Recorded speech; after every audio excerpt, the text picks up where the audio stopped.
গাঁৱৰ নামঘৰত ভগৱানৰ পাৱাৰটো কম বুলি ভাবে 25% মান আছে সেইকাৰণে বেলেগত খৰাই দিব যায় এই দূৰত দূৰত দিলেহে মনোবাঞ্ছিত ফল পূৰ্ণ হ'ব অমুকত গ'লে পাম তমুকত গ'লে পাম কিয় এই গাঁৱৰ নামঘৰ পাৱাৰ নকৰো মই শংকৰ কোন শংকৰ আৰু যেতিয়া গৈ গুৰুজনাক দেখা পালে প্ৰথম যিটো দৃষ্টি তাতেই তেওঁ আকৰ্ষিত হ'ল গুৰুজনাৰ যি শাৰীৰিক সৌন্দৰ্য পাছত মাধৱ পুৰুষে গুৰু ভতিমাত প্ৰকাশ কৰিবলৈ বাধ্য হৈছে দৰখিত সুন্দৰ গৌৰ কলেবৰ জৈসন সুৰপৰ কাষ সকল সভাসদ ৰঞ্জন জাকেৰি দৰ্শনে পাপ বিনাশ লিখিছে গুৰু ভতিমা সুন্দৰ সেৱা ললে দীঘল দি পৰিল গুৰুজনাই ৰামদাসকে চিনি পায় মাধৱ পুৰুষকতো চিনি নাপায় ইমান সুঠাম ডেকা এজন আহিছে ধৰ্মৰ কথা শুনিবলৈ গুৰুজনাই মনে মনে ভাল পাইছে ৰামদাস এওঁ কোন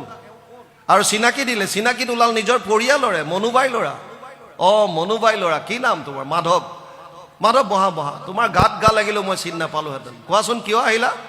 ৰামদাসে কৈছে আপোনাৰ সৈতে তৰ্ক কৰিবলৈ আহিছে কিহত এই বলিক লৈ হয় নেকি মহাচোন কি আছে আৰু তেতিয়া মাধৱ পুৰুষে যিমানবিলাক শাস্ত্ৰ অধ্যয়ন কৰিছিল য'ত এই বলি বিধানৰ প্ৰথা আন দেৱতাক সেৱা কৰাৰ কথা যিমানবিলাক লিখা আছে চব তেওঁ এটা এটাকে যুক্তি সহকাৰে আগবঢ়াইছে আৰু গুৰুজনাই ভাগৱতৰ শ্লোকৰ দ্বাৰা তাক খণ্ডন কৰিছে শেষত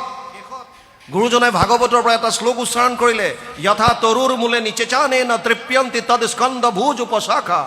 প্ৰাণোপহাৰাচ্চ যথেন্দ্ৰিয়ানাম তথা সৰ্ব অৰ্চনম অচ্যুতেজ্য 4:31-14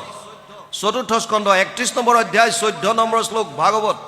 ইয়াৰ অনুবাদ বৃক্ষৰ মূলত যদি দেও আনি জল ত্ৰিপিটি হোৱন্ত তাৰ পত্ৰ পুষ্প ফল ডালে পাতে সিঞ্চে যদি মূলত নেদয় কদাচিতো ডালে পাতে ত্ৰিপিটি নহয় ভোকাতুৰ নৰে যদি অন্নক ভুঞ্জয় ইন্দ্ৰিয়ৰ প্ৰীতিতাৰ সাধে অতিশয় ভোজন বিহীনে পিন্ধে বস্ত্ৰ অলংকাৰ ইন্দ্ৰিয়ৰ একো প্ৰীতি নসাধ হয় তাৰ গুৰুজনাই ক'লে কৃষ্ণক পুজিলে পূজা সমস্তৰে হয় পৃথকে পুজিলে পূজা কেহো নলয় লগে লগে দীঘল দি পৰিল মাধৱ পুৰুষ কিয় সঁচাকে টোপনি গৈ আছিল সঁচাকৈ টোপনি গৈ থকা মানুহক জগাবলৈ ভাল যদি টোপনিৰ এক্টিং কৰে তেতিয়া আপুনি জগাব নোৱাৰে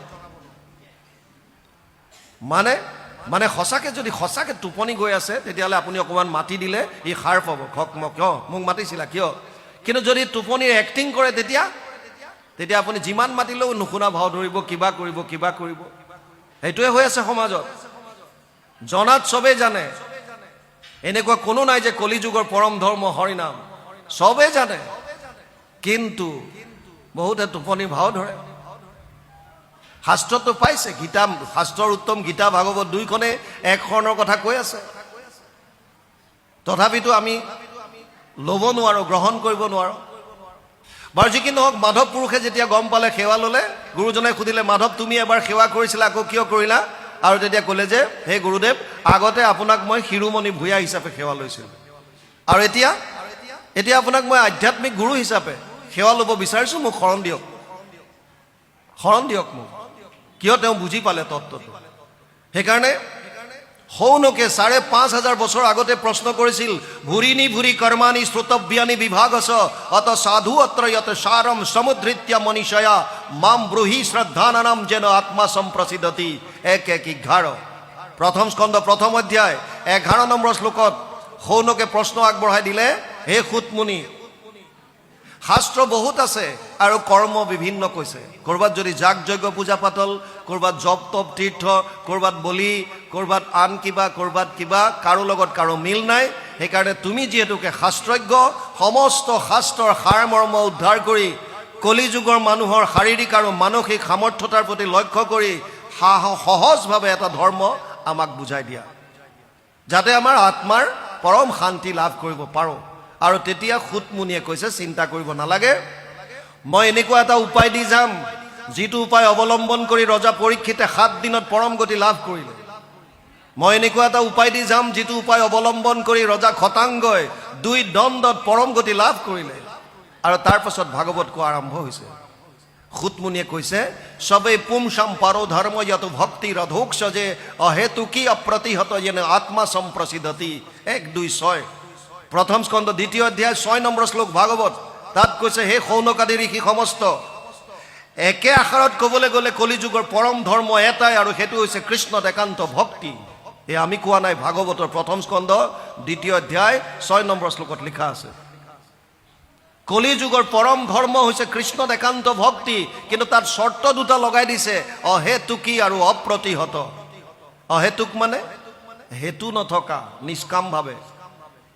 আমি যদিও ভক্তি কৰিছোঁ, আমাৰ কামনা বাসনা আছে, কিন্তু শাস্ত্ৰই কৈছে যে নিষ্কামভাৱে কৰা। আৰু দ্বিতীয়টো কৈছে অপ্ৰতিহত। অপ্ৰতিহত মানে অন্তৰবিহীন, নিৰন্তৰ। সেইকাৰণে অধ্যায়ৰ শেষত গুৰুজনাই হওক বা তেওঁৰ অনুগামীসকলে হওক কি লিখে? নিৰন্তৰে ডাকি বোলা হৰি হৰি, নিৰন্তৰে ডাকি বোলা ৰাম ৰাম। এই নিৰন্তৰ শব্দটো যে দিছে সেইটো কাৰণে, তাৰ মানে কণ্টিনিউ। আপুনি মনৰ মাজত কেৱল নামৰ মালা গাঁঠি থাকক, কৃষ্ণ কৃষ্ণ কৃষ্ণ, গোপাল, হৰি, জনাৰ্দন, যি আহিছে কেৱল নাম, কেৱল নাম। উচ্চাৰণ কৰিব পাৰিছে, কৰিছে, নাই কৰা, মনৰ মাজত গাঁঠিছে। কেৱল শ্বাস প্ৰশ্বাসত যেতিয়া নাম আহিবলৈ ধৰিব, তাৰ পাছত আপোনালোকে উপলব্ধি কৰিব যে নামৰ আনন্দটো কি, নামৰ আনন্দ কি। আৰু তেতিয়া বাহ্যিক যেনেকুৱাই ধুমুহা নাহক কিয় আপোনালোকৰ জীৱনত, আপোনাৰ ভিতৰৰ আনন্দ স্পৰ্শ কৰিব নোৱাৰে।